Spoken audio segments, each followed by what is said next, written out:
ડભોઈ સિનોર ચોકડીથી નાનોડી ભાગોળ સુધીમાં 3 જગ્યાએ પાણીની પાઇપલાઇનમાં લીકેજ થતું હતું.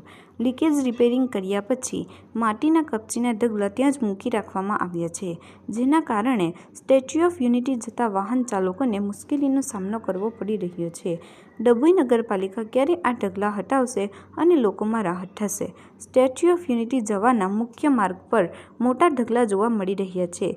છેડભોઈ સિનોર ચોકડી રોડ પર કેટલીક જગ્યાએ પાણી લીકેજ થતું હતું, જેને લઈને ડભોઈ નગરપાલિકાએ સમારકામ કરવા માટે ખાડા ખોદવામાં આવ્યા હતા.